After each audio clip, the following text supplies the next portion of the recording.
Yo, what's up, guys? It's Talon, and today I'm going to be coaching a Emerald player or a Master Peak ADC. As you can see, he actually made a Google Doc kind of with the details of what he wanted to get about it. So I go over this Google Doc with him before we actually start the coaching itself. But this coaching is pretty detailed, gives you a lot of information on what you should be doing in lane, and then also how to understand where to be on the map after lane, understanding the differences between basically how to play the early game compared to how to play in the mid game and then the late game, where to be, when you want to be there, why you want to be there, what to be doing in between waves. A lot of talk about how he, could be resetting more efficiently, recalling more often, and that type of thing. So overall, I feel like it's a very, very valuable ADC session for anyone interested. Additionally, if you're interested in getting coached by me, a rank 1 solo queue player, DM me on Discord, Talon1169, or through the link in the description below. I also have a Google Doc linked in the description that gives you information on all of the key concepts you need to understand for Wild Rift and videos associated with those key concepts. But anyways, let's get right into the video. I hope you guys enjoy. So yeah, we can go over the Google Doc you sent me first and then go into the replays. Yeah, I mean, I read through this. Is this player is English not his first language, or?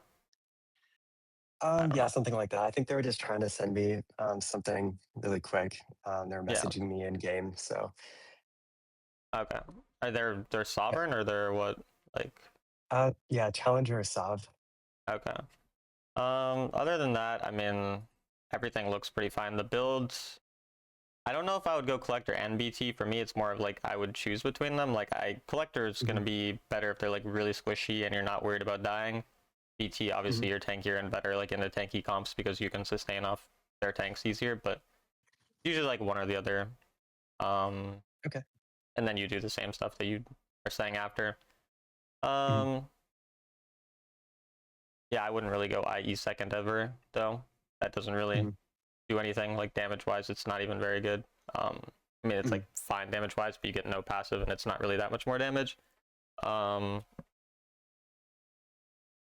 You would never go first item instead of boots unless for whatever weird reason you got stuck in lane so long that you literally had enough gold to buy the entire item, but that would never really happen. Unless, I don't know, you get a fucking pentakill in 3 minutes, which would be pretty cool. But yeah. I wish. Wait, is that true for Kaisa as well? Would you rush first item? No, Kaisa rushes first item because her passive. Okay, got it. So Kaisa rushes first item. She's the only ADC that would do that. Right. Edge of Night, pretty rare that you would ever go it. Caitlyn can go it if I mean, they have a lot of single target spells that you're really, really worried about. So I don't know, Ash Arrow, TF Gold Card, and there's just a bunch of things like that. Then you could last item, but I would only do it if you're very ahead because you're going to lack a lot of damage from it because it gives very low pen. So it's only you're really ahead, you really just can't die, and you Edge of Night for whatever reason. The passive is OP in that game. Wit's End is probably just better than Ma on Caitlyn. So if you're, in general, not just for Caitlyn, but basically it's Wit's End if my champion auto attacks a lot. Caitlyn, Zaya, Tristana, whoever. And it's Ma if I'm Samira or someone who doesn't really auto much. And then GA is obviously just you need armor instead of magic resist. Does that make sense? Okay. Yep, makes sense. Okay, good itemization I should be aware of in specific matchups? No, not really. ADC itemization is pretty much the same every game, with the exception of the defensive items and maybe a tank killing item, but you're pretty much doing the same thing every game. That's the kind of smooth brain gameplay I'm looking for when I play ADC, so that's great to hear. Yeah, I mean that's what the rule is for. You don't have to think too much on the rule, so it's good. Then you said typically precision, but wonder if I can go inspiration instead of resolve. On ADCs, you're asking, or you mean as your final rune? Yeah. Yep, the final rune with ADC. A lot of people have the one that reduces damage for 3 instances of damage. You mean bone plating? Yeah. Yeah, bone plating, right? Yeah, bone plating is what I would default to on any ADC. I was actually watching a Caitlyn 20 minutes ago, a Chinese Caitlyn on YouTube or whatever, and their final rune was Zombie Ward, and they took Sweeper level 1, and I thought that was interesting because Caitlyn specifically, one, if you space properly, you shouldn't take a lot of damage because you're very high range, so you don't need that defense as much if they don't have a lot of burst, and she kind of lacks damage. She has really high range, really good at spacing, but lacks damage, so going that to get extra AD It's something I want to try. I don't know if I'd necessarily Mm. consider it better. It's something I want to try. So basically, inspiration. I mean, what inspiration rune are you thinking you want to go like on any of these ADCs? Because I can't think of one that would be that valuable. Yeah, they're probably not any good, but I like Celerity, Nimbus, and Sweet Tooth. I've used the collecting eyeballs one before. Eyeball collector, yeah. Um, so for celerity, is that's the new one? That's what it's called, right? Yeah, it gives an extra movement speed buff on top of any other movement speed bonus that So you if would you have in click the like match. ghost or something. Yeah. Yeah, I don't think that should be. I don't think going because I think it's 7% or whatever. It's some I don't know small Mm. amount. I don't think that's gonna actually ever change the game. I would never go that. Nimbus cloak helps with spacing, but the only time I would really think it'd be that valuable is if the enemy are like champs you really want to kite. So they have just like straight up only champs that run at you, like I don't know, Olaf plus Mundo, and like a Mhm. bunch of champs who that's their only thing they can do. It's pretty rare you're gonna be in a game like that, and even then, Caitlyn has high range and you can take Ghost if you need in that type of game. And then Sweet Tooth, you're not gonna get enough value out of it, so I would never do that. Sweet Tooth's only really good when you have it comboed with Speed Jar and you don't want to do main Mhm. tree inspiration. So basically, instead Mhm. of Resolve, I would say that you could go Eyeball Collector slash Zombie Word. Zombie Word and Eyeball Collector do the same thing. Eyeball Collector is Mhm. easier to get, but Zombie Word gives you more benefit, but you'd have to take Sweeper, which is a trade off, but it's fine. So, but I would default to bone plating anytime you're in a hard matchup or the enemy have a lot of burst, and then if you're in a really easy game, that's when you can do one of the other red runes that we talked about. Got it. Um, and drafting in general, that how to handle first pick versus drafting for team comp. Well, you're a Caitlyn main. You play Caitlyn every game. Just play Caitlyn every game. Yeah. You don't really have to do more than Yeah. that. I feel a lot of pain in ranked because it's like I'll first pick Caitlyn and then they'll like come up with like Rammus, Mundo, Galio, like 3, 4th, 5th pick, and I'm just like, well, okay, I'm fucked this game. Yeah, I mean that can happen. And if you want to have like an absolutely, infallible blind pick, you would have to have something like Zaya or I mean Sivir's okay, but not I would say it's like Zaya is definitely the best blind pick. Mhm. Kaisa, she's not super strong right now, but Kaisa generally is really consistently good blind pick. I don't know why I can't think of more ADCs, but there's definitely Quirky. There's there's ones Mhm. that are more consistent. But you can also build like partially on hit on Caitlyn if you want. Like a lot of people go Runon's Blade of the Rune King like later. You can do that if you're Mhm. into tanks and you really want to.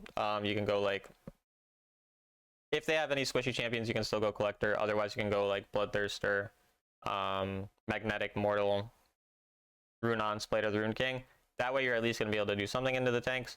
But your champion's general goal is to like snowball anyway, so you're still going to be able to deal fine damage to the tanks if you're playing well early game. So the point is, yes, ideally, you get to play Zaya or whatever into those comps, and you always have the perfect game. But in reality, if you play well enough and you understand how to play your champion, you should be fine into those types of matchups. And you're also not going to be first picking most games. Like you a lot of times can, if you ask for it, someone will swap because usually people want to pick Mhm. a champ they think is strong, which they're usually wrong about, like first picking Yumi or something when it sucks. But they'll do Right. those types of things. So you're not going to have to do it that often. When you do have to do it, you're just going to be in a bit of a worse matchup. And if you play your champ Just well gotta enough, it suck it doesn't up. really matter.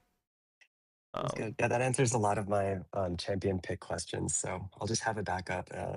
So I already have Sivir, Kate, and then I'll pick up Zaya, probably over Kaisa. But yeah, Yeah, I mean, thank it you. depends what works for you, Kai'Sa or Zaya, whichever you're more comfortable with, and it could be other champs. Like, you can again, you're always free to message me and ask me like, is this champ good blind or is this champ good into tanks?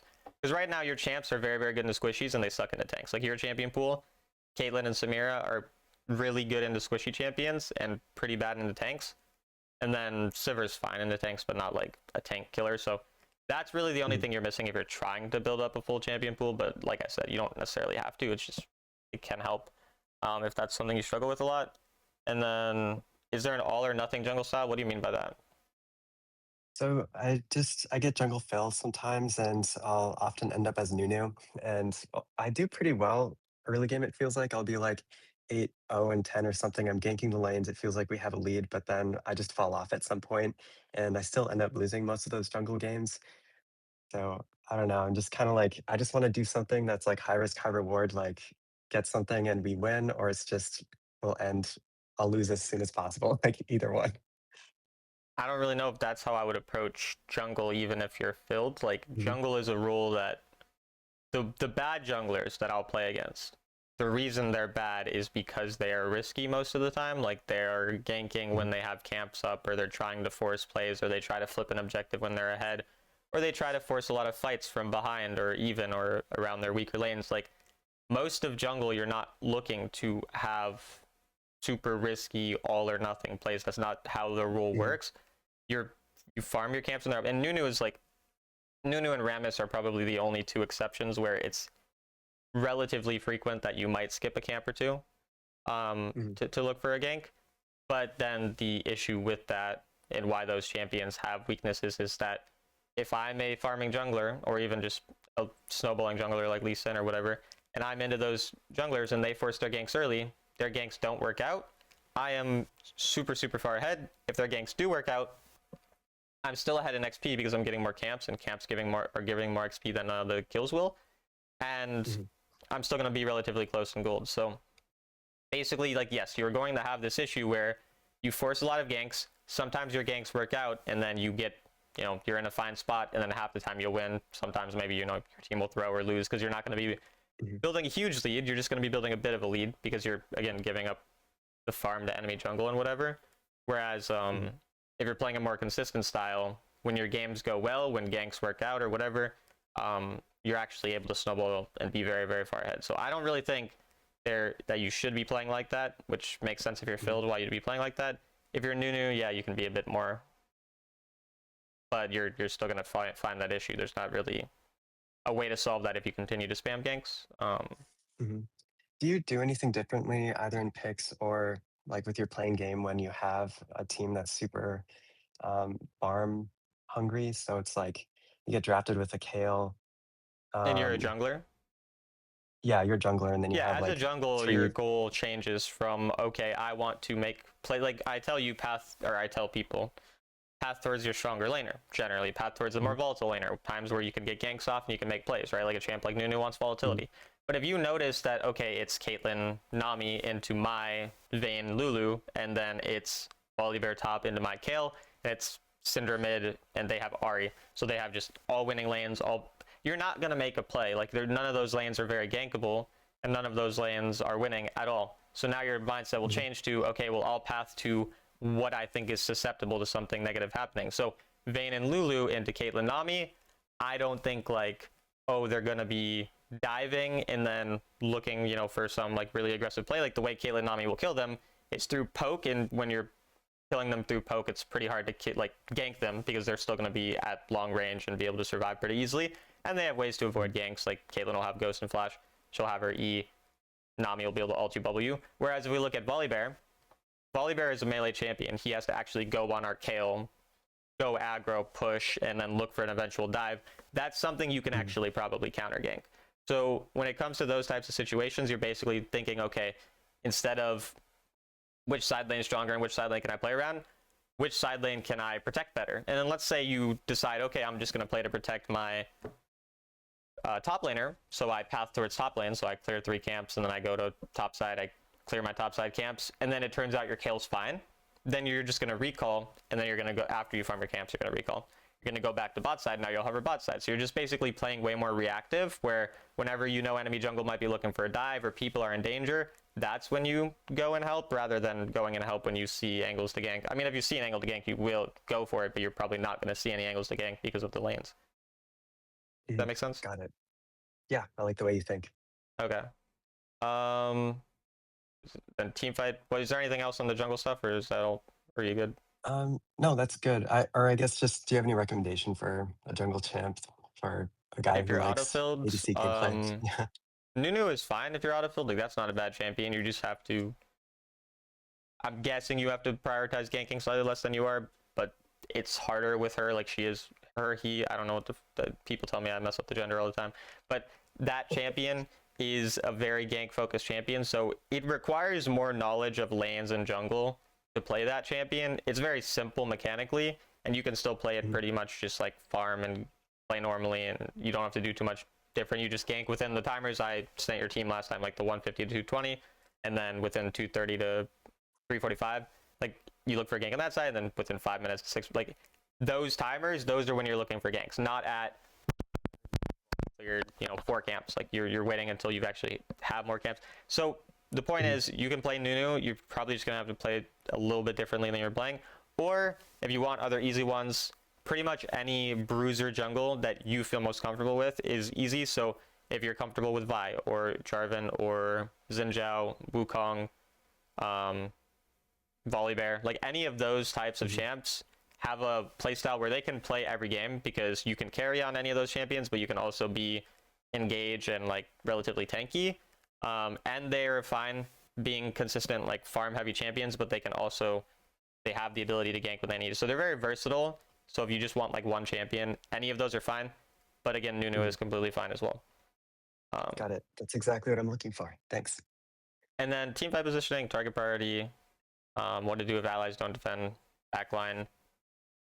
I mean, your teammates may not defend you, but it's not really like, you should never have the expectation of your teammate defending you. Like, it's very rare that I'll be thinking like, yeah, my Melio is going to click her veil on me and then going to ult me when I get, like, she's not going to do that most of the time. They're just not paying attention unless it happens like right next to them. It's very obvious.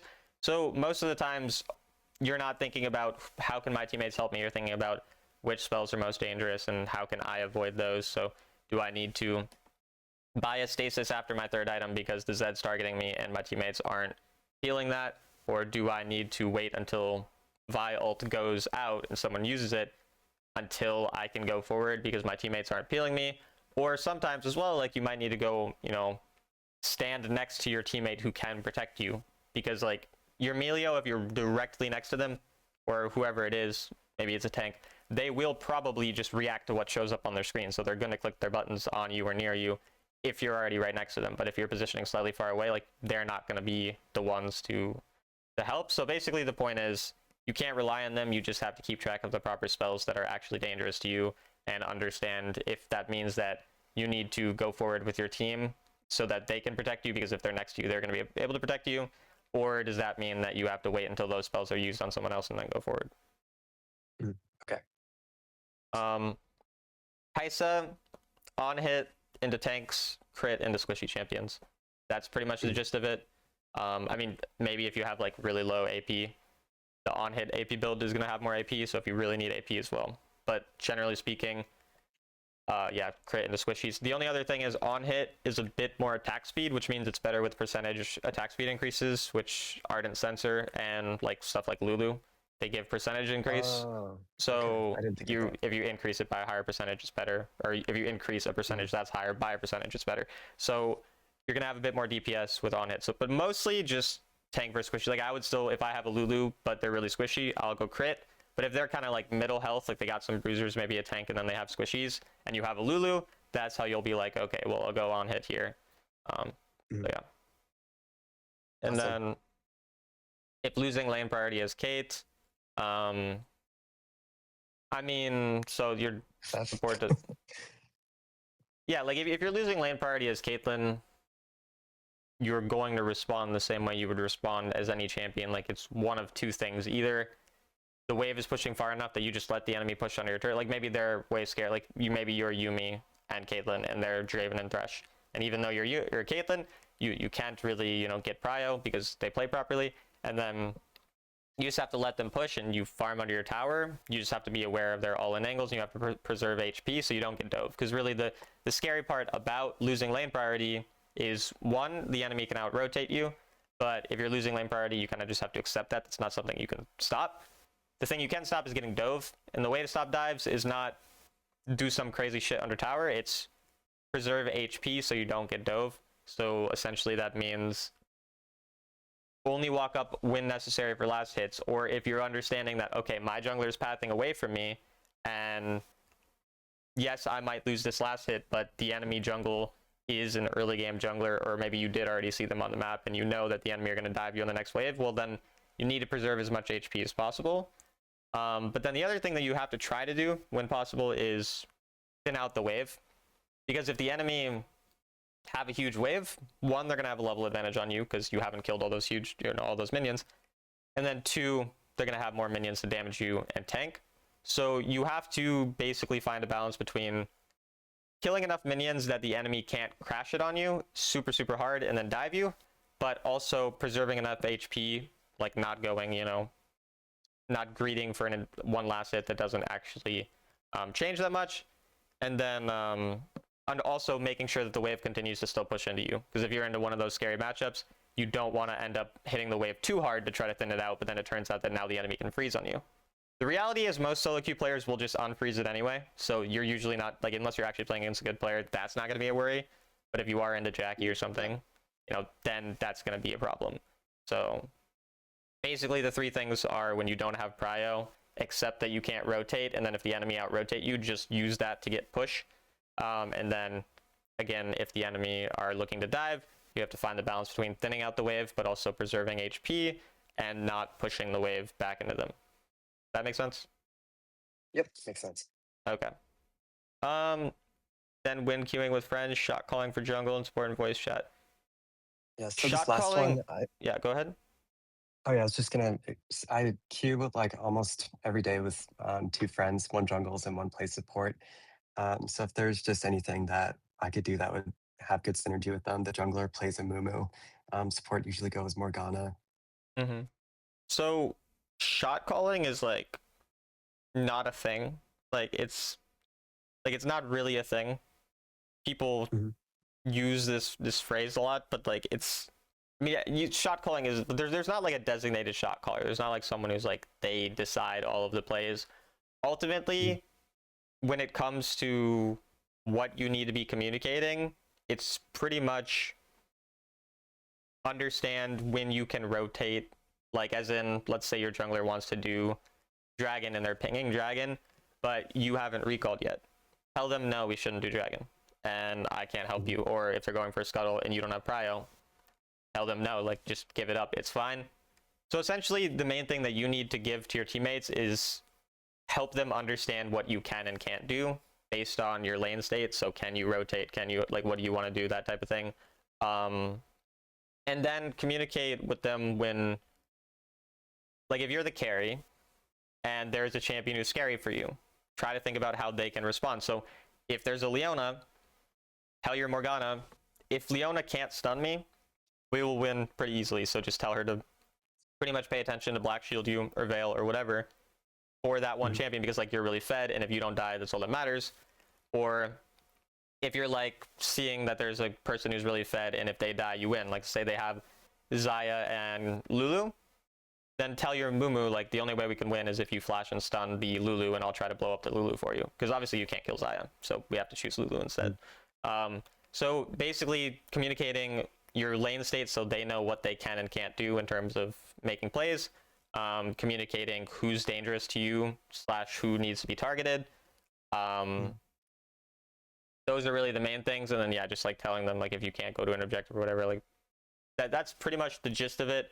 You don't really need to be communicating that much. Like, over communicating is not necessary. Just those basic things are, because yeah, like if you're talking like all the time while you're laning, it's just harder to focus on lane. You just those like basic things are mostly what's important. Does that make sense? Or are there additional questions on that? Yeah, no, that's great. Okay. And then top mid ADC lane champ OTP would coordinate well for jungle. Cheese / stomp. I wouldn't really say there's like cheese picks, but so are you talking about those people? Are you wanting specifically champs that would work well with a Mumu and Morgana, or?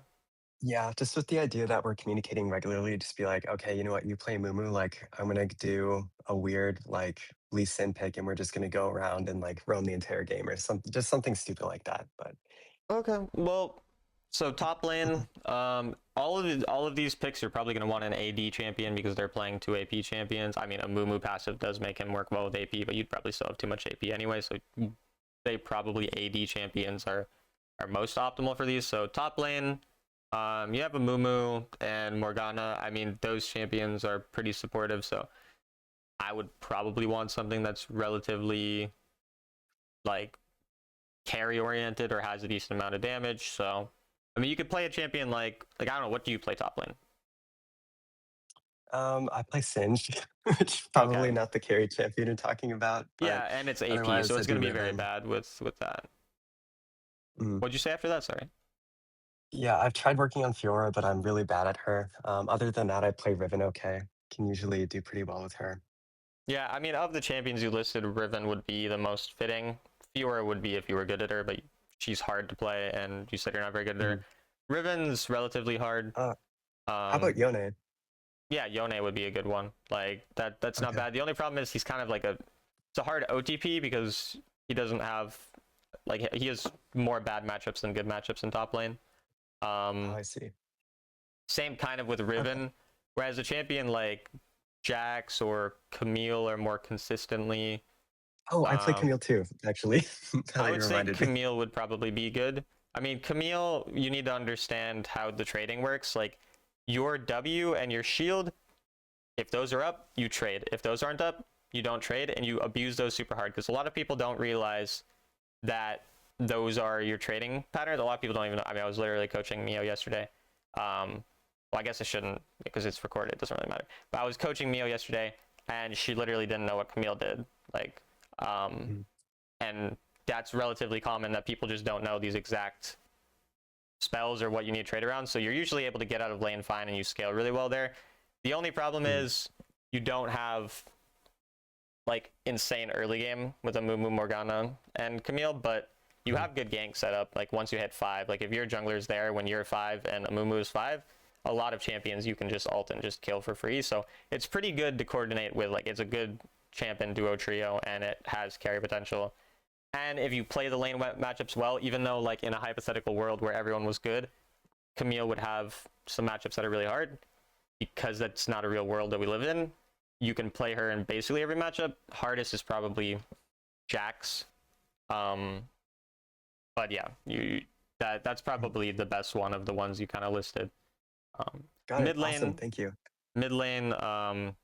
Since you're an ADC player, Quirky is really really good mid lane, and is AD. Yone, you said.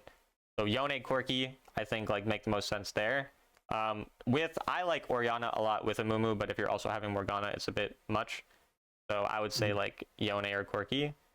Do you have any Mm. other champs that you were thinking of, or? I picked up Syndra because of you. I haven't really picked any champions thinking of synergy because I'm not at a level where I actually understand it yet. But I know you're Well, big that's on what this Syndra, and I question was picked her based up. around. So if you're just Yeah. looking for solo queue, then obviously Syndra is a great one. Yeah.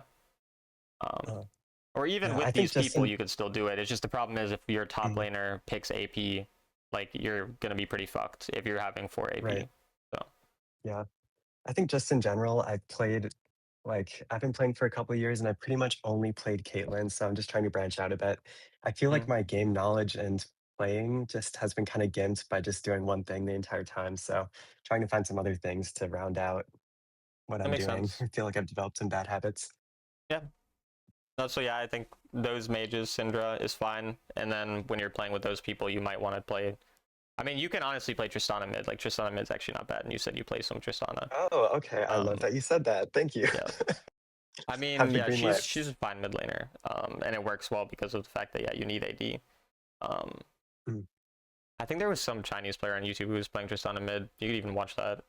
Because yeah. And then ADC, Caitlyn's fine. Samira is not that good with Morgana, so yeah, I mean it'd be Mm. like your Caitlyn Sivir, and if you played Sai. I mean, when it comes to ADC, ADC's job is to deal damage. They don't need synergy as much. Obviously, it's like if I'm an attack speed champion, I want champs that buff my attack speed. Like there's like general Mm. thing, or like if I'm a champ who's really aggressive, I want engage like Samira. But apart from that, like there's not that much to it. Um, Okay, any other questions about got it. anything before we go into the replays? No, that does it. Let's dive in. All right, So this is the match that you watched yesterday with the team. I gotcha. just wanted to go over my POV because, Yeah. yeah, I don't know, anything that I can work on better to play with them. And then I messed up a lot, but I also tried my best here. So you'll probably see the gist of how I play and be able to give some advice on that. Okay. Um, So already, like, if you don't know where they are, anticipate that they're in the bush. So hover in a way that's like, you know, you're never gonna get hit by this. Also, your Nami is super far away, so even though Nami should be getting on the wave with you, you don't want to walk up if they're not walking up with you. Like, you want to try to be more coordinated with them, because then yeah, you do take random poke like this. And yeah, so like you're doing what I tell you, which is get on the wave right away. But the problem is you're not, like, what you should be doing is you're trying to take space on the wave, and then you're kiting back out of people's range, and then like basically, oh, I don't know what the heck, but you're basically just kiting slightly out of their range and trying to bait. You're not literally just like walk at the wave and take damage no matter what, because obviously then something like this can happen. And usually try to get Qs that actually hit people. I mean, I guess dude, why does it keep doing that? It's so annoying. Because I like double tap too quick. Okay, you did get the Q on him, so yeah, as long as you're aiming for a Q on him as well as the minion, that's fine. But yeah, mostly just the don't walk up to bushes without like, if you don't know where someone is, just assume they're in the bush basically. That makes sense. Yeah, I can even ping engage, and I'll probably get them to walk up with me in solo queue in general. And other than that, this is mostly fine. The only issue is I don't want you taking auto on turret for poke. Like, your goal with having this push is one of two things. So because you're playing tournament stuff, you should actually be warding. Like, this is 5v5, and the goal is to get better for tournaments. So after you pushed right here, you look how far the wave is right now. Like, you're aware of how waves work, right? Like, you know that the wave's not gonna come. Right. Okay, so the other one, so go ward blue buff because of this, because you know it's not coming for a long time. And especially like even for solo queue, do this if you are into a ganking jungler, so you're into a Rammus. I know that in this case, we actually did see Rammus, now that I remember, right away. So actually in this case you don't have to, because you saw Rammus, so you know. So you can stay here. But generally speaking, getting the vision if we have push really quickly is important. So just keep that in mind. But then, as I was saying, if you do stay in lane, whether it's because you got stuck in lane for a while and so the wave's already almost coming, or because you just want to stay because you know where jungle is or whatever, your goal here with hitting this turret is not damage on the turret. Like, you do very, very little. Your goal is to bait them so that you can get an auto. So like right now, if we look at this minion HP, he's obviously about to walk up and look for an auto attack on it. This means that you can poke him when he goes for this auto. And what you need to be looking for is, and then you see how here now you only got one auto instead of getting two. You did auto on turret, auto on him, and then he traded an auto for auto trade, which is bad because Jhin does way more damage than you with his autos. And every ADC does more damage basically, because Caitlyn has really shit auto damage because of how good her range is. So the only way that you can actually win early game is through getting more autos, which is very easy because you have insane range, but you have to be aware of that and trying to basically squeeze in like 2-for-1 autos or 3-for-2, like this type of thing, which means that you have to be aware of the fact that when they have to walk up for last hits, you need to be poking. And then here, you should just be pushing as fast as possible because your jungler is looking to invade, which you do. Yeah, if I remember correctly, you weren't able to... so you need to just be hitting this. Like, your jungler is making a play. Your only goal is have this wave push. And then this is why your teammate gets fucked, because now the enemy get to rotate, and they don't even lose that much. Whereas if you push this wave, and then you didn't get the wave under the turret. So when the enemy do rotate, if they rotate when they have prio, you're still going to push the wave first, then go, unless it's like, you go to that fight, you're just going to win for whatever reason.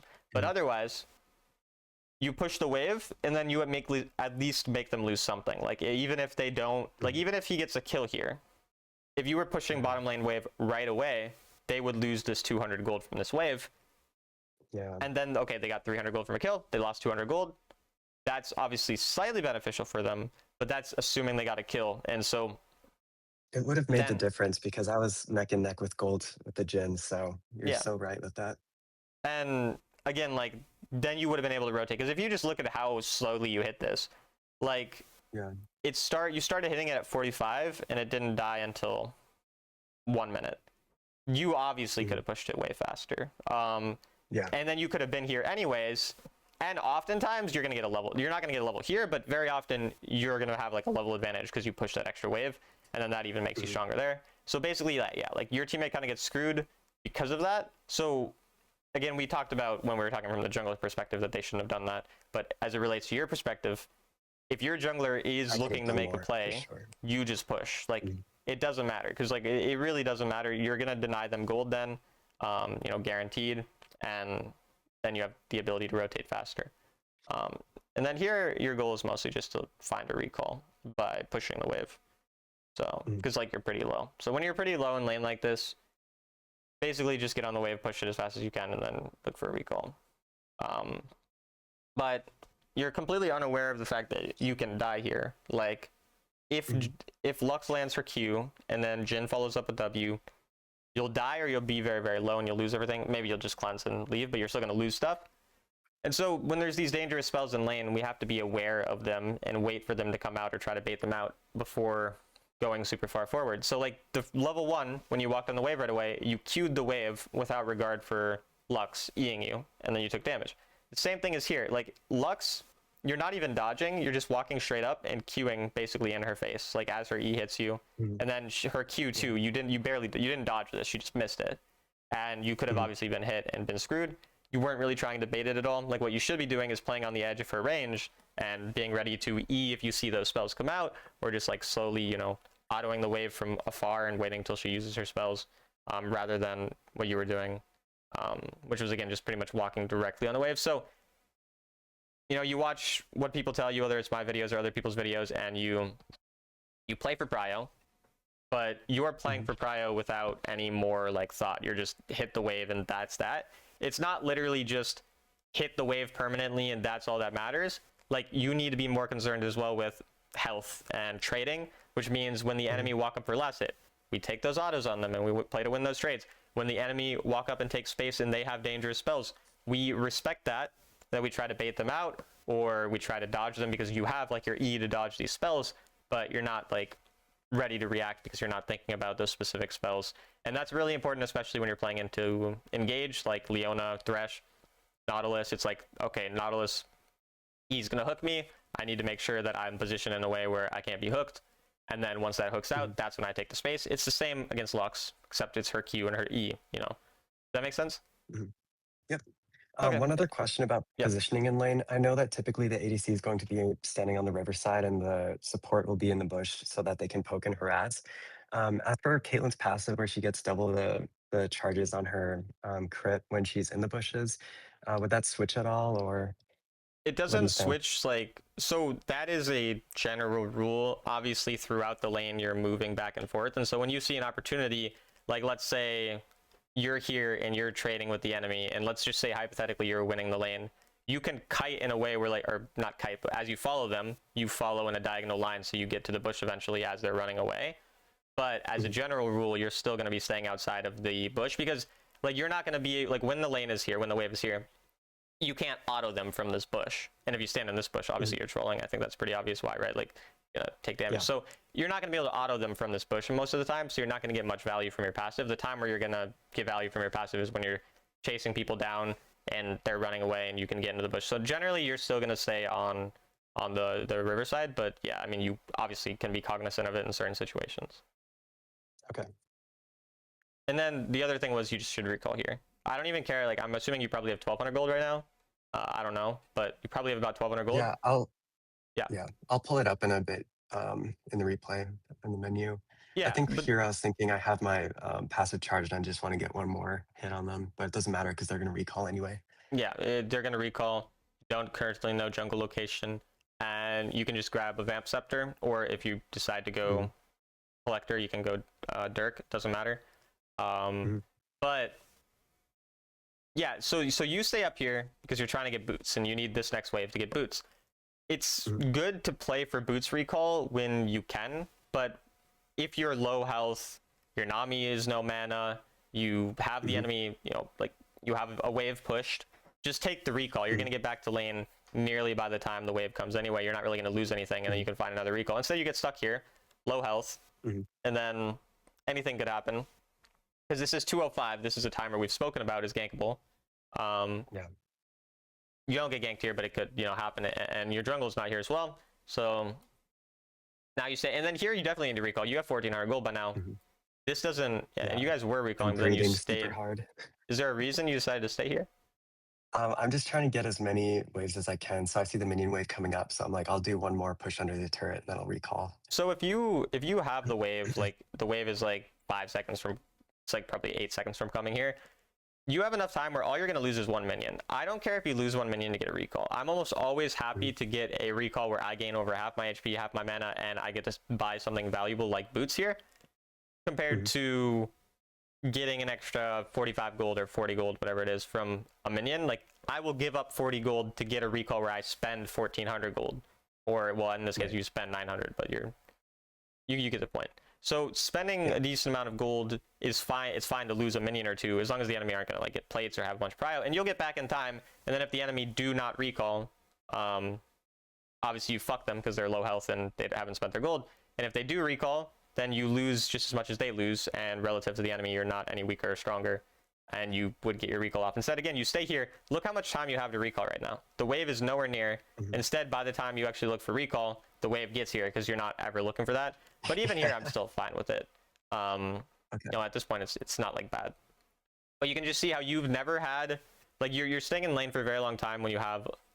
I'd also take a longsword, not crit cloak. Crit cloak is 10%, right? Or not crit cloak. This is crit whatever. Brawler gloves. I don't know what they're called, but it's only 10%. So 10% of the time you're getting. Maybe you're getting more benefit than the 12 AD, but the 12 AD is obviously consistent, so you don't have to rely on like RNG in order for it to get more value. So just go for the AD item first. Okay. And then yeah, these boots are fine. Yeah. I don't like gluttonous greaves for some reason. I just always go berserkers. It's fine on this champion. It's only really on champions who are very, like Lucian, for example, is very not auto attack speed focused. He goes gluttonous, but if you're a champion who autos a lot, it's fine. And then obviously I can see her, so you know it's obvious. But like you should always be aware that someone could be in the bush. Like yeah, I don't need to stand right next to the minions. Yeah, like you can stay. You're a high range champ. You can stand farther to the left, for example, because you have flash and cleanse. So if their Rammus shows up, you wouldn't die to it. You'd just click cleanse. So you don't have to be like overly worried about that. And then yeah, here, I mean, there's just multiple times where you're caught by 3 Lux Qs in a row, which is just you not being aware of her like range. Because again, you're a champion who shouldn't really be able to get hit by these spells because of how much range you have. So you just have to be aware of these are the dangerous spells. Wait until those spells are out before I really go forward, and then punish those spells being out. But if she lands every spell, you never have the ability to punish it, which is kind of where the issue came. So yeah. Again, just lack of awareness of the like key spells in lane is the biggest issue. Yeah. And again, like we just need to think about what the enemy are going to do here. Like it's very obvious that Jin's going to look to W you. You should just be aware of the fact that he's going to be Wing you at some point and be ready to dodge. Like I'm not saying you're going to dodge it every time, but we have to be aware of which spells at all points in time, which spells it is that we can actually avoid and how we can avoid them. And these skill shots are just ones we have to be aware of trying to dodge, whereas you're never attempting to dodge anything here. You're kind of constantly just walking up and tanking whatever spells. So gotta be more aware of that, basically. Okay. And then again, you guys are on the wrong side of lanes. Not really a huge deal here. Like this is one of those times where when they're getting pushed this far, you can be in this bush. It doesn't really matter which side you guys are on here. Whereas when it's like actually the lane being more equal and whatever, it matters more. But yeah, like it's honestly fine that you're here.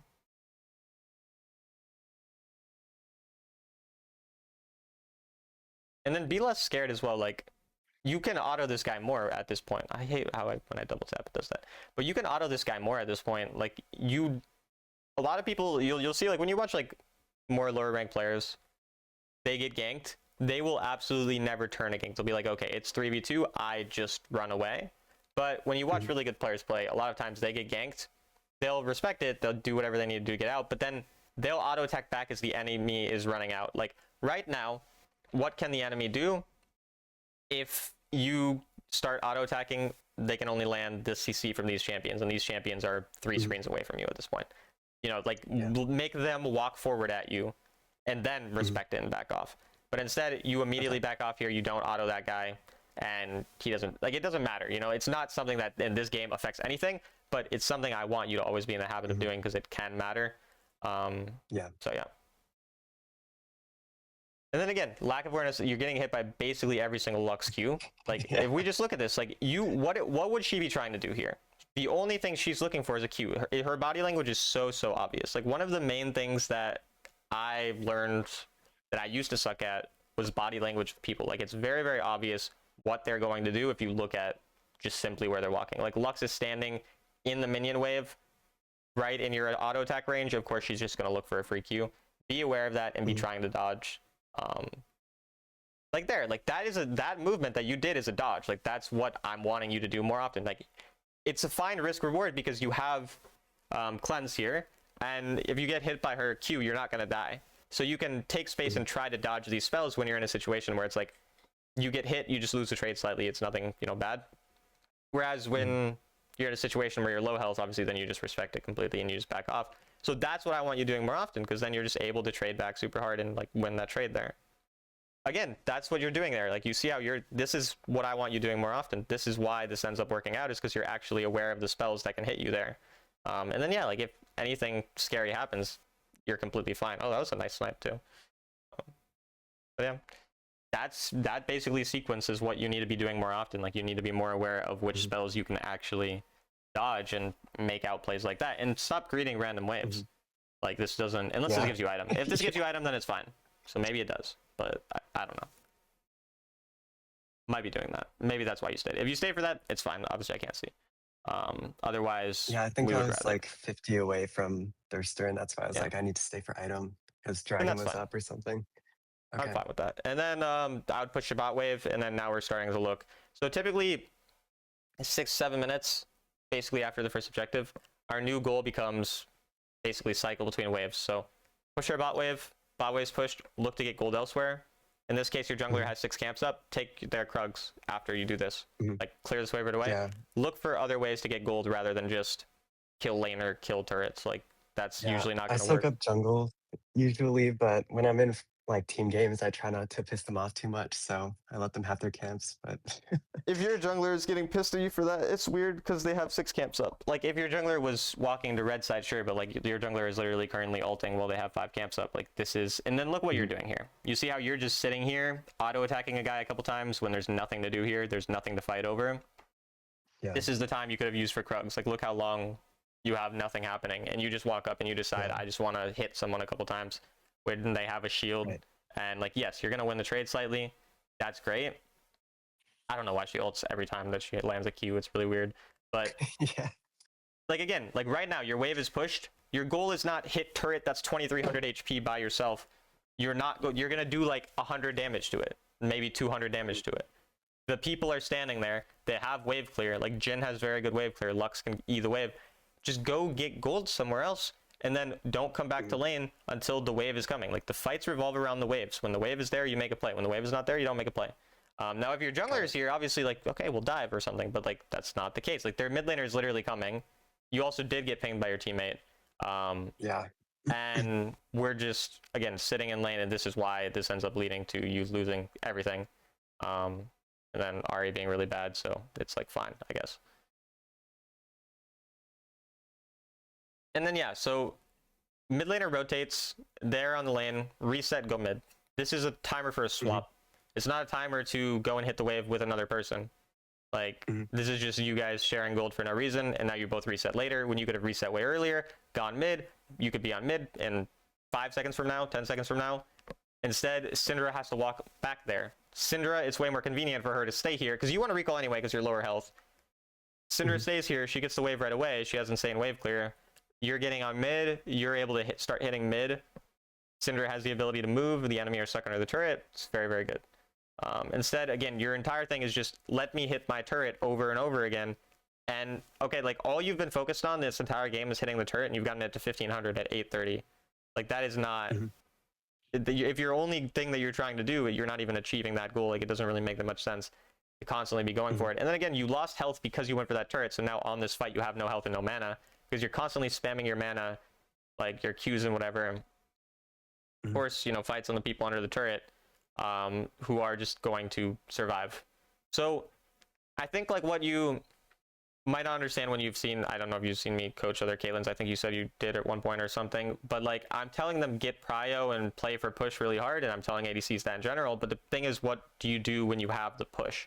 And what you do when you have the push is not continue to sit and poke under turret unless you're in a situation where that's beneficial. Like, they have really low range champion and we're able to get a bunch of poke and poke turret, or we're like early game, you know, we're like level 2, level 3, we don't have anything to do. But when we're level 8, level 9, that's 6, 7, 8 minutes, now we have the ability to open up the map. We can go from bot to Krugs, we can go from bot to mid, where, you know, if our mid laner is overforcing somewhere, or like even here, for example, now your Volibear's here. You can take a reset, let Volibear clear this like you do here, and then go through to mid. But instead you go right back to bot now. And all you're going back to bot to find is a late fight on people where maybe one person dies. Great, I don't care. Like, that didn't do anything for the game. You were just right back to bot lane again, looking for more random fights. And again, you haven't left bot lane in 10 minutes. Like, that is a big problem for an early game snowballing champion. Like, the way that ADC works is, especially these early game snowballing ADCs, you'll get an advantage in lane. That doesn't mean you're going to kill them 6 times and have 8,000 gold lead. It just means you're going to have push in lane, and you're going to use the fact that you have push to do something else. So you have push right now.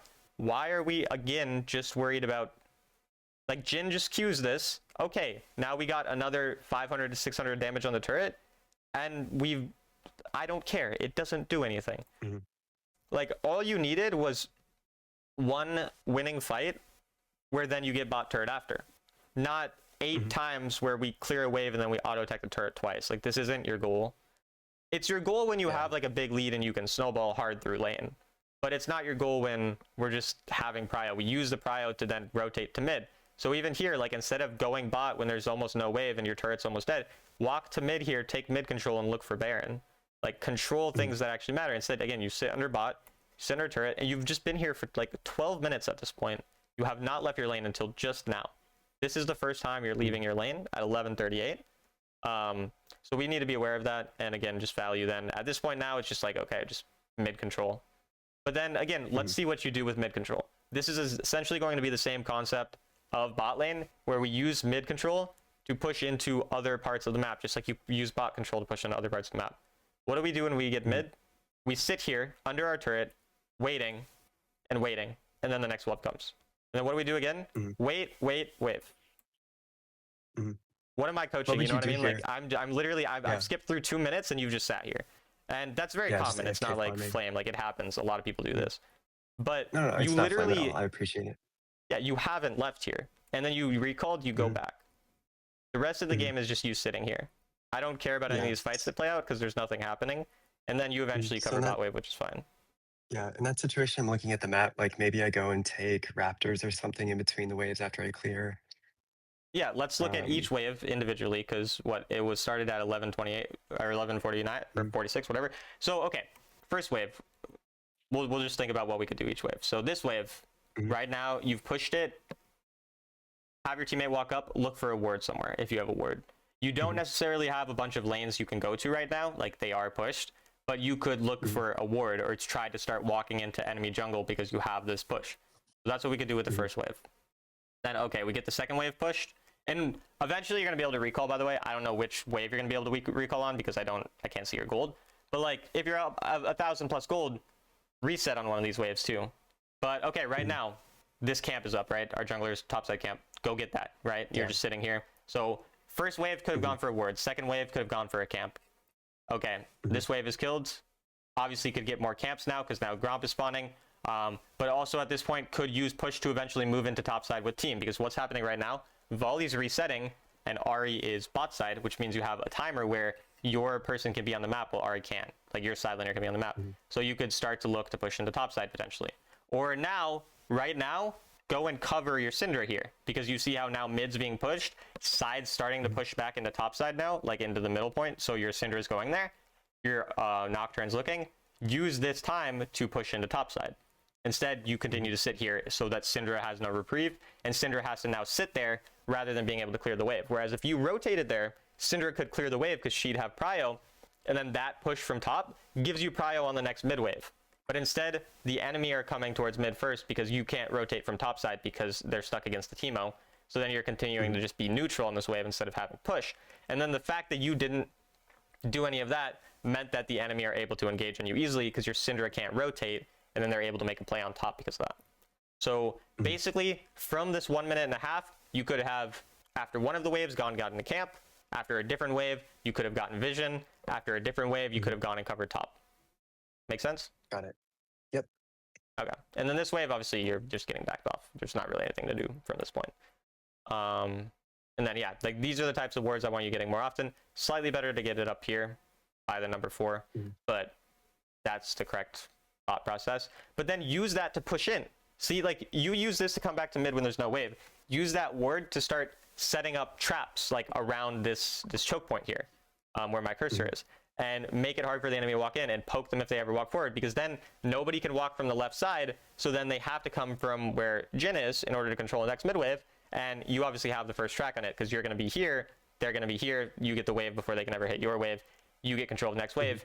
Instead, you back off, and then Teemo gets to take space, and now this space that Teemo takes and Lux takes means that, again, you're giving up all of your control over the mid wave. This is why they walk in. As you can see, they're taking the space now, and now this is essentially the equivalent to where you could have been standing, but on this side of the map for them.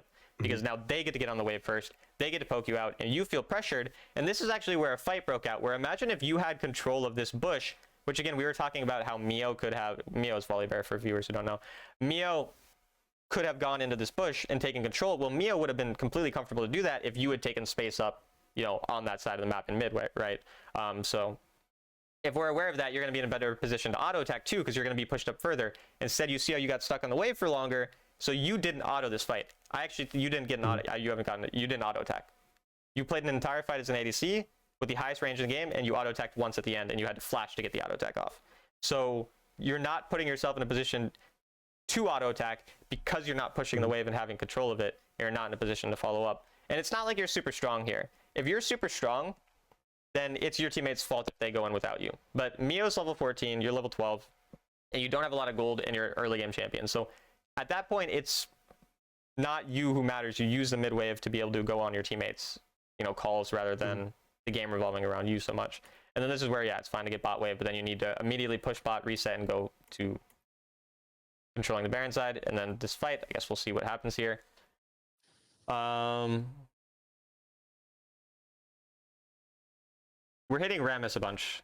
Why? No reason. He was lowish and in range, so I'm like, I'll just low in range, and he has GA, so he's not going to die to it. But then also, who else is literally equal range? Like right now, look at the difference between Jin and Rammus. You kited this way. If you kited up towards here, Jin would be basically in the same range, and Ahri would too. And those are champions who can actually die. Instead, you guys, all you guys did was target Rammus the entire fight, and then okay, his GA went off, and now none of the carries are dead. When like that Ahri could have died. It took 2 auto attacks to kill her from that point. You could have gotten 2 auto attacks on her earlier on in that fight, so she potentially would die. So target the champions you can actually kill. Caitlyn sucks at killing tanks. You know that. One of the best ways to get around killing tanks, like even if the enemy, you said that, you know, they lock in 2-3 tanks, auto attack the people who aren't tanks. Or look at the itemization, obviously, if it's a champion who less of an armor stack or has this armor, like, yes, maybe they have 2 tanks, but maybe one of those tanks is 100 armor, the other is 200. Auto the one with 100. So you can auto frontline, but your point of autoing frontline is to get lethal. So if you were really like caring about, I don't know how to look at stacks in the replay, but if you really cared about, I want to see how many autos you get on him. Like if your only goal is, okay, 1, 2, 3, 4, 5, 6. Now just auto attack them. And I guess he kind of dies. I don't think this was intentional by you, but he dies right around when you get 6. But we should be more aware of that. And Jin was in range. You could have auto attacked him earlier to switch to just get the autos on him to get your lethal stacked. But yeah, basically the point is we want to target the switchier champs, the champs who can actually kill, rather than Rammus, for pretty obvious reasons, I think. Then yeah, plus Rammus is mega fed, so he's also like really not killable. The rest of this one is just us getting rolled pretty much. Yeah. Oh, you replayed the thing though. So. Yeah, I realized I had the menu up over the fight, so I replayed it just so that in case there was anything blocked, but I guess it was fine. Yeah. Yeah, I mean, there's not much. Okay, so are there questions about that game or anything? No, unless you have any other comments. That was really informative, though. No, I'll write notes out after we go over this game. So you'll have that. Jeez, that hurt my ears. But yeah, no, I'll write notes out after. Are you solo queue here or? Yeah, this one's a solo queue ranked. Okay. Ghost on Caitlyn. She's one of the few champs I'm okay with it. I generally am a Ghost hater, but it's okay on Caitlyn. You took cleanse last game, which is correct. So I'm assuming the enemy just don't have a lot of CC and they don't have like a lot of like super hard burst. And in that case, I'm fine. Like for me, Ghost is a luxury that you can just go when you don't specifically need it against something else. But Ashe, Veigar, Set. I mean, you could argue that you can dodge Ashe arrow enough that you don't have to have cleanse for it. And Veigar cage is something you can probably space. So you can argue if you space well that you can have Ghost here, but I probably would go cleanse. Can you cleanse Veigar's cage? Yeah, of course, but you have to like walk through it. Like if you, so cleanse has 0.25 seconds where for 0.25 seconds after clicking cleanse, you can't get CC'd. But obviously if you're stunned, you click cleanse and it immediately stops it. So either you can walk through the cage, let it briefly stun you, and then immediately cleanse, or you can cleanse, but you're gonna have to time it properly. Like as you're walking to the cage, you cleanse through it. You know what I mean? Whereas QSS is 0.75 seconds. So it's 3 times as easier to do that, but obviously you can't click cleanse as you're like stunned. It actually has to be reactive. Whereas cleanse, yeah, you can just literally walk into the cage, get stunned, and then immediately stop the stun. But Got it. yeah. Also, it's Veigar support. So yeah, this is the type of situation where we need to understand like you are absolutely broken early game. Senna Caitlyn is absurd. You need to be looking for as many auto attacks as possible. You also have healing and they don't. Not a lot, but you have some healing from Senna. So we want to take these like poke traits. So I don't know why you're looking for a Q right now. You should be looking for auto attacks. As soon as this guy walks, like, why was that guy not auto attacked? Like he's completely trolling. Just for free, we can auto attack him. And then even here, again, you think your Q looks pretty. I don't know, but like it's just you're just holding it. Just auto attack this guy. He's currently in your auto range, and he's walking up for no reason. If he walks up and he cages, does cage do damage? No, just keep smacking him from inside of his cage. Like it doesn't matter. Like he's level 1, and the only thing he took is a spell with no damage. You have 2 auto attackers. They have 1 auto attacker. Of course you're gonna win. Instead, this guy gets to troll for free, and he wins the trade somehow. Like he's completely trolling, and now you've lost control. You've lost complete control of the lane too, even though that guy was completely trolling and should currently be half health. So look for autos level 1 because you have the range advantage. Don't look for Qs.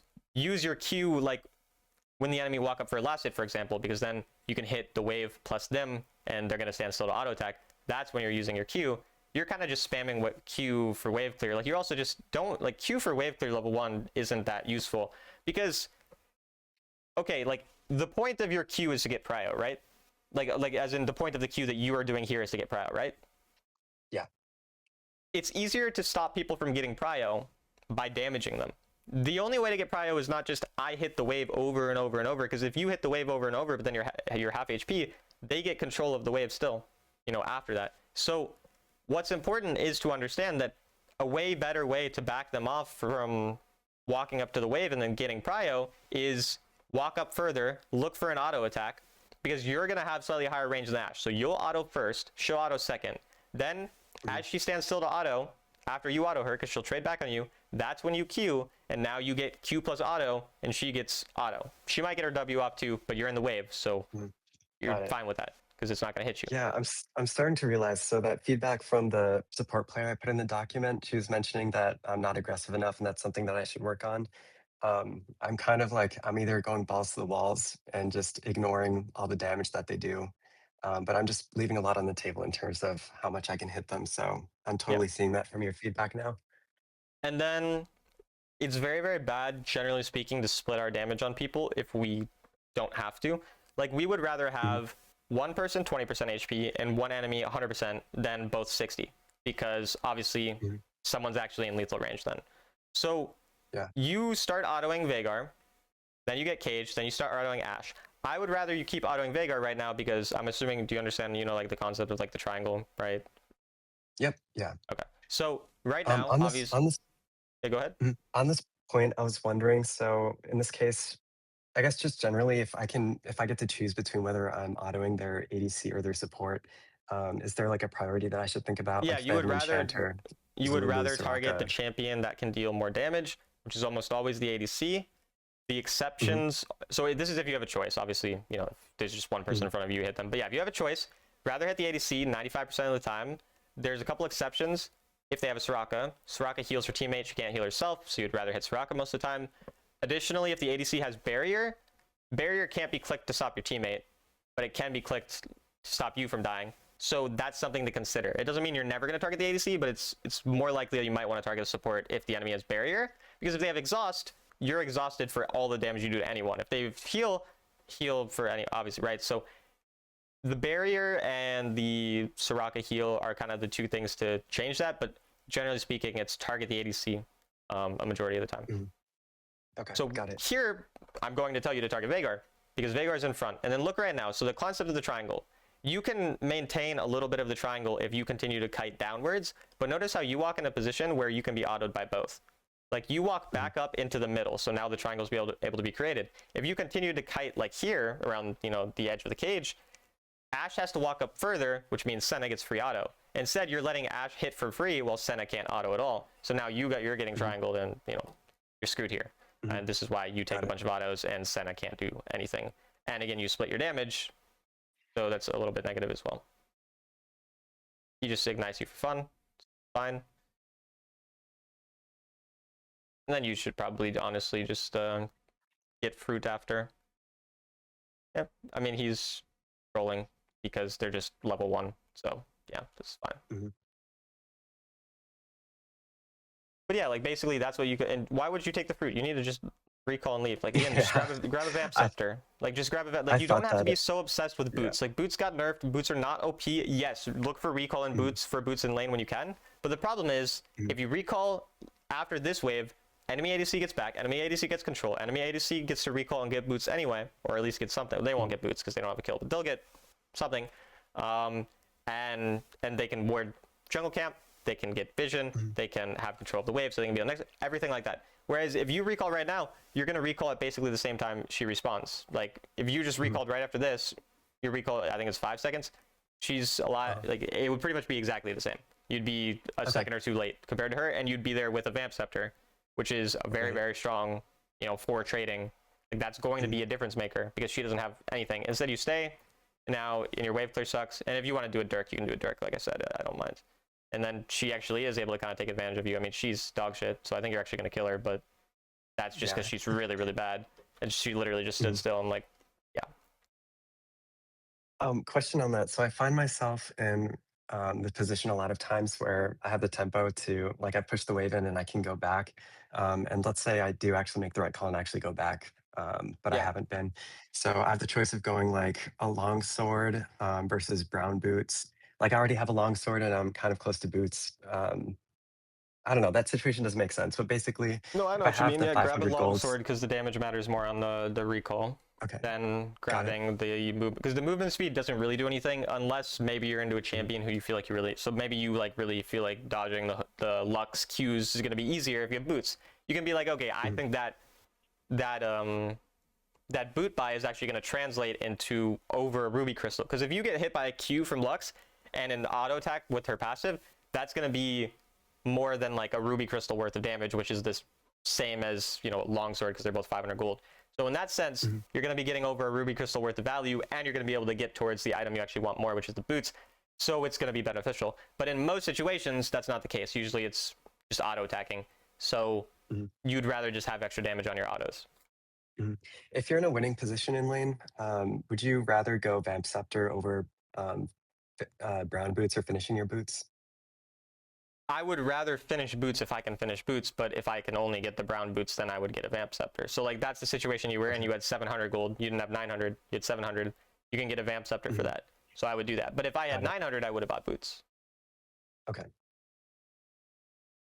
And then yeah, this is what I want you doing. Is just this Veigar keeps caging you for no reason. Just fight him when he does.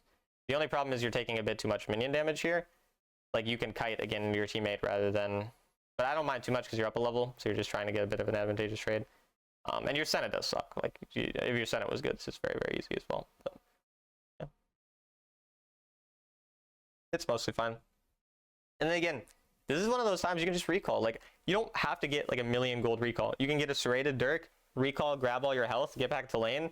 Like, look how long you have until the wave comes. You have nothing. Instead, you're going to sit here and you're going to auto attack them under turret a bit. And they're not going to die. Like, they'll take some damage. You'll take some damage. Now you're low. Enemy jungle could show up. Okay, nah, surely they tank it, right? Okay, they do.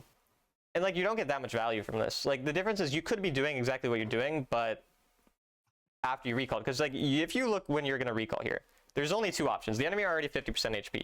Either they recall right after you recall here, and then you get recall 5 seconds quicker, you get on the next wave quicker, you're going to get this poke on the turret that you get anyway. Like, you would be able to get this 200 damage on the turret. Or the enemies stay, and obviously you're going to kill them, you know, if they stay and you come back with your gold spent. Instead, you're kind of just sitting here, and you're very, very gankable. Your jungler's not here. You kind of just have to force. I think you will kill in the end, but and that's unfortunate, the auto attack. But I fucking missed. God damn it. yeah, but it's not the end of the world. But again, you just end up staying here forever, and these are where, again, this random stuff where someone ganks you and eventually maybe you die. I think Veigar could have just clicked ult on you. I'm pretty sure he has ult.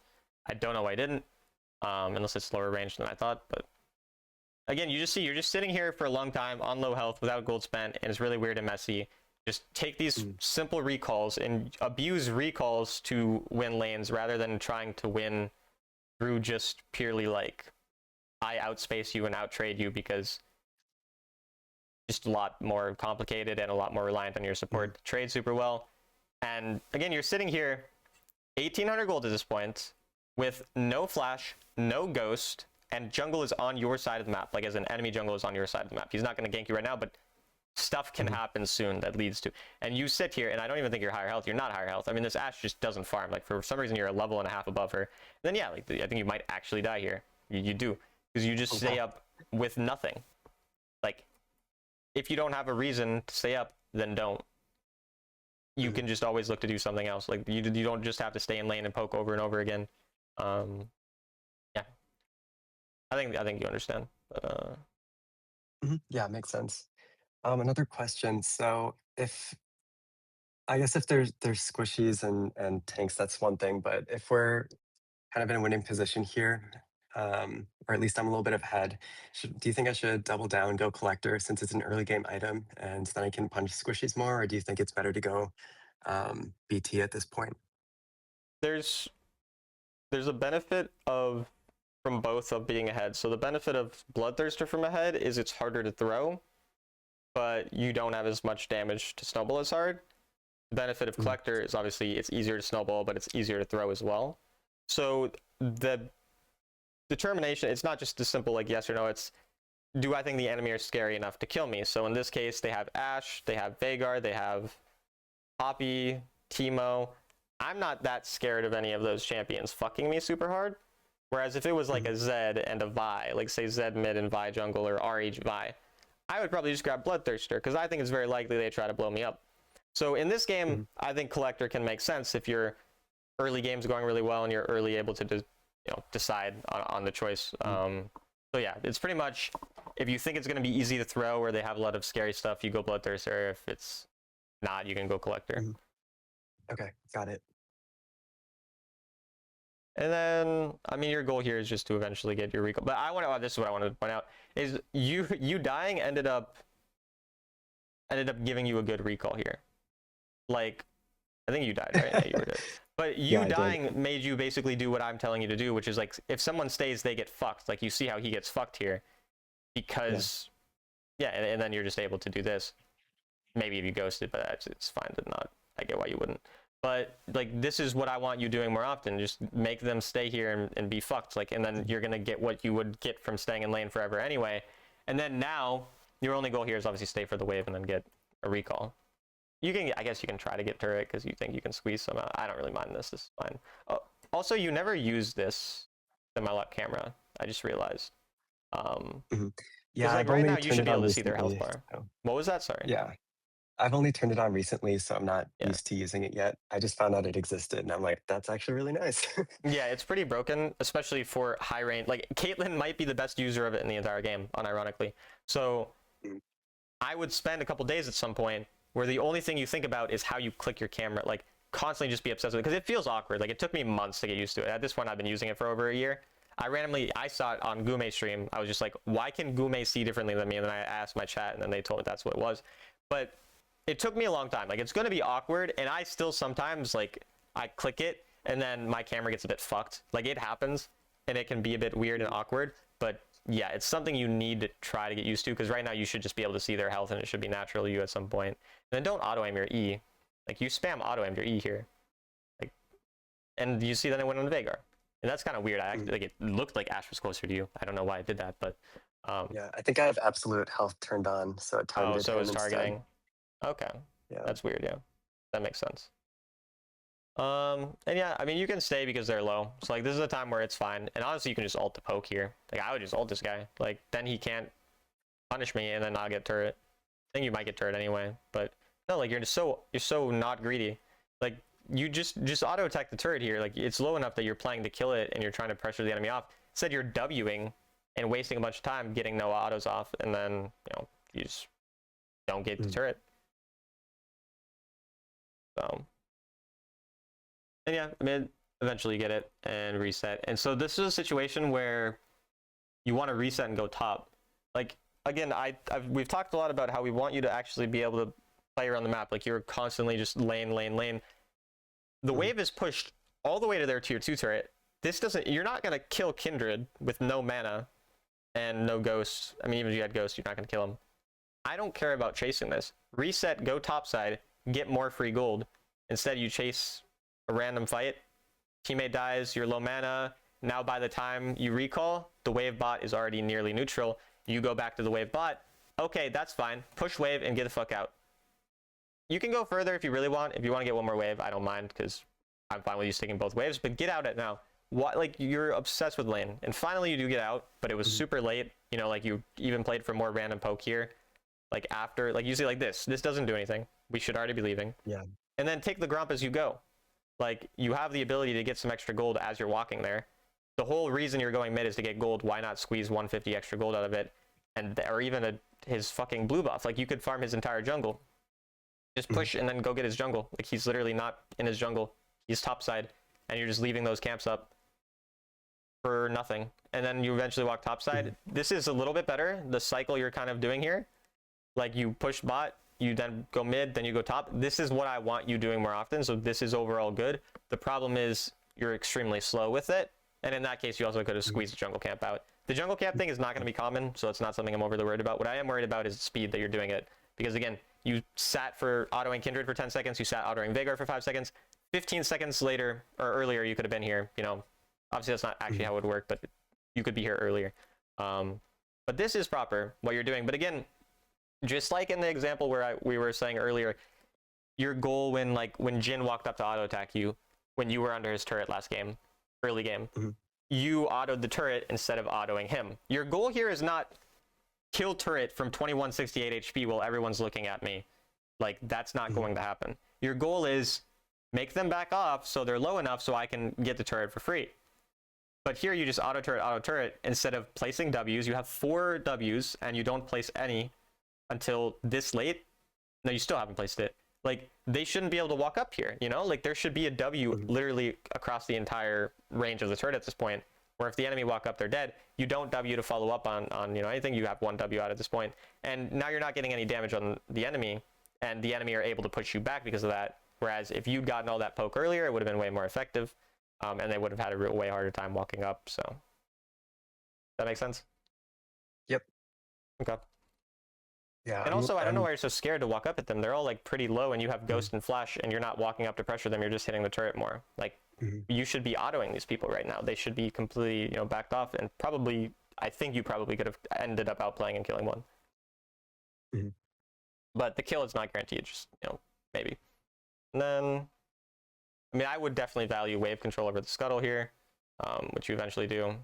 Fortunately, you were barely not in range to auto. You should be able to outplay this guy. You don't click your ghost for some reason and you're super scared kiting. Like, this is just fear. Yeah, I mean, this is just fear. Like, these people should both be dead here. I think they'll die anyway. You waited so long to click ghost, but I mean, it's not the end of the world. Yeah, I feel like it only works out because they're like as bad as me, basically. I mean, they're probably worse. But yeah, it definitely was mistakes from them making it easier to work out, or making it work out better. I don't mind this, but you really want to just use this. You can probably kill him, but you want to use this push to go into mid control. I think you still kill him. Ends up being scarier than I thought it'd be. I would just reset and look to control mid. That you sit here for an hour, and I mean you have Bloodthirster, but it's just as quick to just reset and then just go anyway. You just come back full health. Like look how far you walked. You could have reset and gone top. That's literally the same amount of time.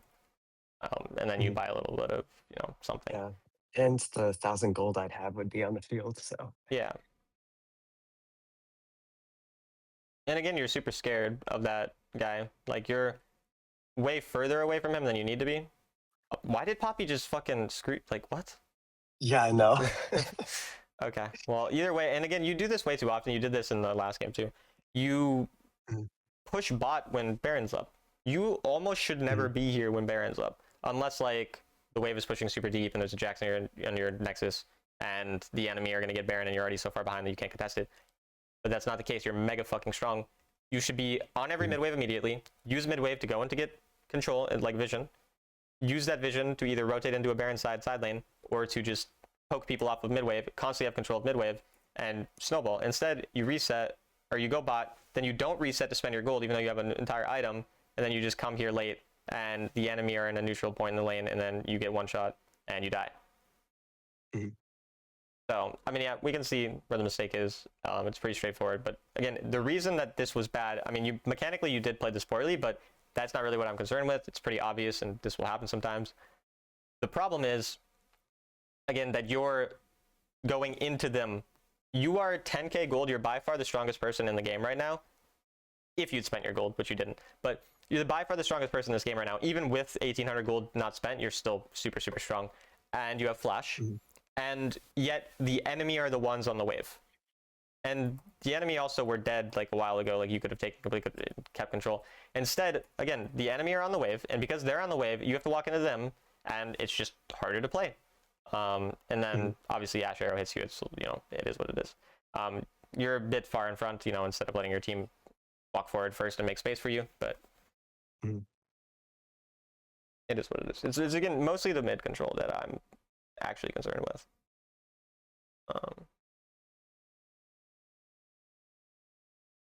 You have ults? He does. I mean, I'm fine with that. You probably could have kited into his ults, but it's a little risky. So, nah, that would be too risky because you're strong. And then again, where are you right now? Bot? Why? I don't care. Okay, you got a little gold. This gold doesn't win you the game. What wins you the game is mid control getting Baron. So this extra 500 gold that you got there doesn't win you the game. Whereas that extra 500 gold pre 11 minutes, that matters. But also, it's like, how much gold could you have gotten elsewhere? Getting this, you could have gotten a mid wave 200. So let's say this wasn't even 500. This was, maybe it was 500 because you got the camp. So let's just say it was 500. You could have got 200 gold here. You could have got 200 gold top. One or the other, not both, possibly both. So you get 200, 300 gold top side. So you lose out on 200 or 300 gold, but you have control over something that actually matters. That's definitely more beneficial than sitting again here. And just any good player like would be on Baron right now, but obviously enemy team are all on the wrong side of the map because they're bad. And so you're not punished for it, but it's something we have to be aware of because you will get punished for it into better players. And then, yeah.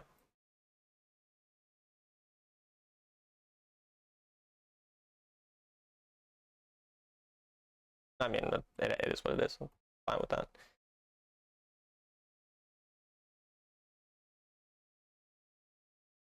I think you should get a QSS this game. There's some stuns that could fuck you, but Gale Force is fine.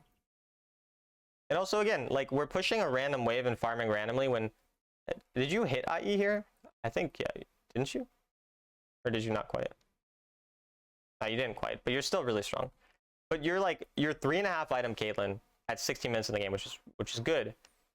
And you're worried about farming instead of controlling mid with your team and then going into Baron. So, like, I'm fine with you farming this right now because nothing's happening. But as soon as it looks like something's going to happen, just go here and go to the fight and value the Baron with your team, because getting this Baron could win you the game. Again, getting that 200 gold doesn't win you the game. So the problem is you're not aware of when your farming actually starts to, like, stops mattering as much, and it starts mattering more that you actually use the farm that you have gotten throughout the game to kill people. It's basically just that.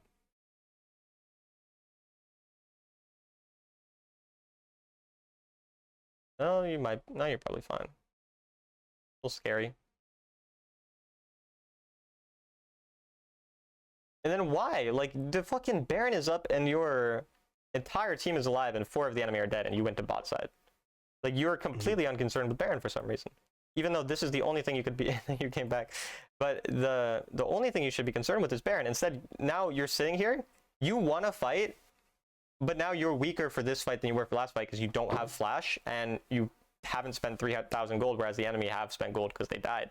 So in the time that the enemy died, and yeah, in the time the enemy died and respawned, you got 3,000 gold, or 1,000 gold rather. Because you end up with 3,000 and you started at 2,000 by the time you killed everyone. So you got 1,000 gold within the time the enemy respawned, and yet you spent none of it, and the enemy get control of Baron. Like, it would have been way easier to just get Baron. And again, that 1,000 gold is not important because you would have already had IE even without getting that 1,000 gold. So it's not like every 1,000 gold is equal. Like 1,000 gold at 17 minutes in the game is only, let's say you're at 15,000 gold, that's only a 15th of your gold income. Whereas if you get 1,000 gold at 8 minutes into the game, that's, you know, nearly twice as much of your gold income. Not to mention the fact that there's nothing more important to do at 8 minutes because there's no Baron. Whereas at, again, 11 minutes onwards, there's a Baron, which is infinitely more valuable. Does that make sense? Yep. Okay. And then, yeah, now you're in a fight here without IE. You come super late. And then by the time you come, you get a bit greedy. Position-wise. Yeah, my tanks are down by this time. Yeah, your teammates died because you had to reset late. Your teammates also died because they suck, but that's not in your control. But also you should be warding over this wall, right? Like as you're playing this fight, just be more aware of the fact that there could be people there. Because all of the enemy are alive except for Ashe, and all of your teammates are dead except for like 1, so, or 2, but you have to play with them because they're squishy champs. They're not champs who can just walk up and tank for you. So you just have to play that slower. It's lack of patience. And so, great, we spent our IE, we spent it 8 hours late, and by the time we got back, our team was dead. And that's like a very common thing for solo queue. Like your teammates are gonna throw if you give them the opportunity to. So you can't give them the opportunity to.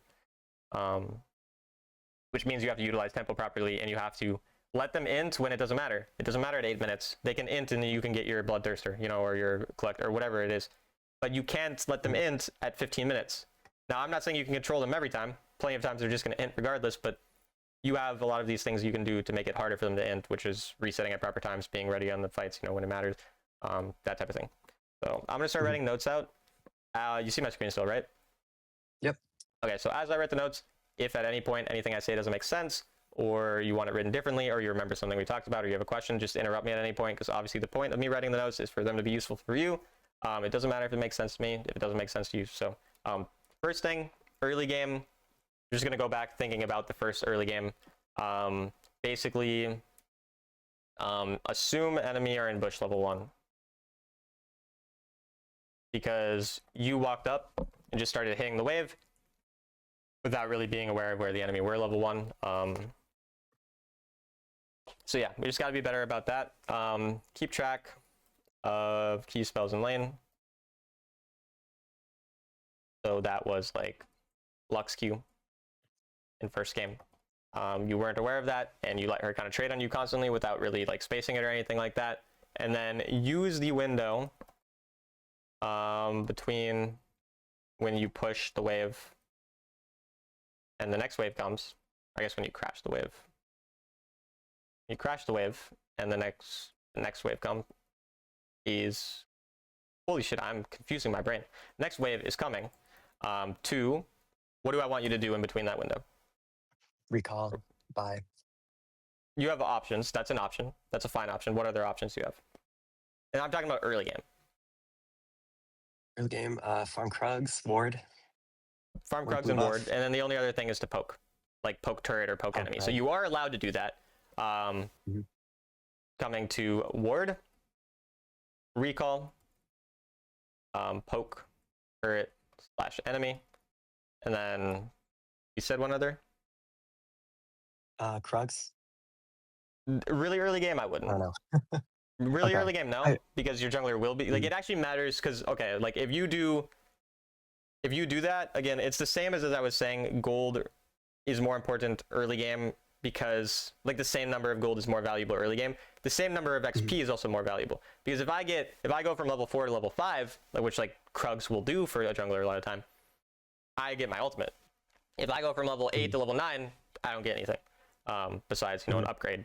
But you get the point. So really early game, we don't really want to, like, generally, the general rule I have is I don't take my junglers camps before first objective, unless, you know, I feel like it, because I can do what I want. But like most of the time, I wouldn't recommend doing that. Word. Do you think, would it be worth it if I took the little Krug, either the enemy's Krug if I'm on top side dragon, or if I'm on bottom side dragon, take allies, small Krug if it lets me hit level 2 or level 3 a little bit earlier? I don't know if I'd really take their small, like, enemy or my teammate's small Krug. I mean, you could, like, it's not really a big deal. That's fine. If you have nothing else to do, yeah, I would say you could do that. The enemy Krug thing is a very common thing. Like, Jackie does that all the time. He'll literally just hard shove level 1 all the time, and then immediately goes and kills that Krug. So very frequently, I would say that can be like a default thing you do level 1. You push the wave. If you push it really fast and the enemy let you, then yeah, you can definitely look for enemy Krug. So for sure, look for enemy Krug. You could take the small Krug of your teammate. That's fine too. Where do you put board if you're going to take enemy Krug early? You put it on their Krugs. Okay, got it. Because you're only going to do it when you know the enemy can't fuck you because you see them under turret because you push them under turret. Obviously, you're not going to do it if like you don't know where the Leona is or whatever. So yeah. So yeah, early game, there's that. There's generally like be more aware of the triangle. Because again, a lot of times you let it be created for no reason. Then level 1, don't let the enemy walk up and take space without you autoing back. Like I'm thinking of the second game. Vagar walks up with his cage level 1, fucking auto him, you know? And you just like don't, he backs up, or he backs you guys off and wins the trade despite being, you know, a complete inter and taking the worst ability he could have taken level 1. So just be aware of that. And yeah, just generally the triangle thing. Then target, ideally target the same person throughout lane. Usually ADC or Soraka or Straka, okay. Straka or maybe support if ADC has barrier, or just whoever is bad. Like, if someone is inting into you, you know, like sometimes the enemy Rakan just walks up and dies, auto attack him, you know, don't just like try to auto attack his ADC when the Rakan is right next to you and the ADC is 4 miles back. But generally those are the rules for that. Then yeah, push level 1 and get ward. Especially in tournament. But in general, it's still good too.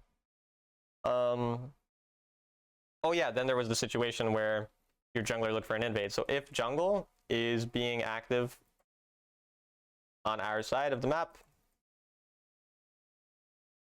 push hard for prio. Like you could have just completely just hard shoved the wave level 1 or level 2 rather in the first game, but you like sat there for like 15. It took you 15 seconds to kill a full wave when it could have taken like 5, and then you could have been able to rotate for free. And then if enemy have prio and rotate first, usually push the wave before matching and just accept that your teammates are going to die, like possibly. You know, that's not your fault. It's not your fault if your jungler decides to go contest when you don't have prio. That is always their fault. I mean, it might be your fault that you lost prio, but given the circumstances of losing prio, you now have to accept that you can't do more. And then obviously there's exceptions unless fight looks free. Like if you just are like, no, like I can just go to this singular individual fight and go and kill everyone because they're low health and my champion will pop off here or whatever, of course you can go then. But in a vast majority of games, like the one we saw the first game, just push the wave, make the enemy lose something, and then yeah, maybe they get a kill there, maybe they get a bit ahead, but you're not going to lose the game off of one early game kill most of the time if they get it, and unless your teammate gets tilted and ints, but that's a separate problem, not really your issue. Lane phase, I think those are most of the early game things. Are there other things we talked about in lane phase or early game that you remember? Or you have questions on in general? Not that I have questions on. I remember you mentioning that I'm spending too much time, like uselessly hitting the tower. Yeah, Um, yeah. So more often, instead of hitting tower, look to poke enemy under turrets. And it's kind of like you hit the tower to make them feel like, oh, I have to walk at this Caitlyn or she's going to take a bunch of my tower plates. And then you use the fact that they're now worried about that, try to punish you, to then poke them. So it's like auto on turret, walk back slightly, auto Jin as he walks up for you because he's trying to stop you from doing that, rather than you just like hit turret, hit turret. You know, like you got to be more going back and forth and switching those targets kind of. And then, yeah, just in general as well, like instead of staying to randomly hit turrets or staying when there's no wave, just reset. Like if you have some gold to spend, like you had one time you were half health, you had a dirk, which you had 500 gold in your pocket, so you could get your dirk, and you could come back to lane and the wave wasn't anywhere near. You could come back to lane and you'd have fine control, but instead you stayed around for a really long time. So just like in general, stay in lane less and recall more.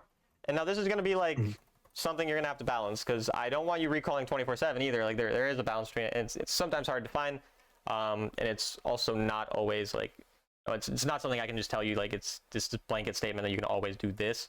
But generally speaking, if you're low health, if the wave is not there, if you have gold to spend, if the enemy are, you know, potentially in danger or are looking to gank you rather, like those are the factors to consider. So basically factors to consider when deciding whether to recall or stay include your HP, enemy HP, jungle and mid location. So like if the enemy mid is missing, and obviously jungle location, if you know it, gold in your pocket, and strength relative to enemy, which means like your gold spent compared to their gold spent. Questions on any of that? Or? That's good. I had one question that just came up. So in some of the replays, I noticed that the support will be a little bit behind me, and I'm kind of up trying to poke the enemy and losing some of these trades. These supports are actually pretty good, so I feel like it's not their mistake that they're behind. Is there something that I'm doing that makes them want to be more reserved, play more passively? Is there something I can do to sort of reinforce that triangle so that we're in a better position to win trades?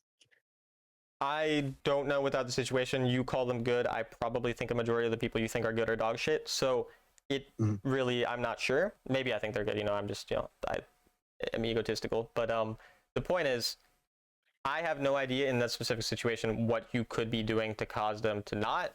There's only really two options. There's either they're wrong or you're wrong. Like, it's not more than that. So what you can do is just simply match your support harder. Like match your support's tendencies more. So like there are a lot of, like your Senna, for example, she played way too far back. If Senna was human, she would have walked forward and autoed with you. But because she's not, you have to accept that. It's the same way that when you've lost prio already, you have to accept as a jungler that you can't do scuttle now, or you can't do the objective. You have to accept that my support is being kind of dumb. I'm just going to focus on like pushing the wave. I don't need to overtrade. If the enemy walk up and I can get a 1-for-1 auto trade, I'll do that. But if like, two of the enemy walk up and my teammate's not walking up, I'm just going to stay back. So basically just match your teammate's tendencies, pay attention to what he's doing. If he's staying back more, you just have to respect that, because you can't really control him. So yeah. Yeah, so that's probably all the early game stuff. Then right as early game's expiring, basically past 6 minutes, look to push your wave, or to push your lane, and then go to other lanes. You do this, you just do it slowly. Like again, there's a lot of times where you stick around for fights that don't matter. So just like be aware of when a fight is over.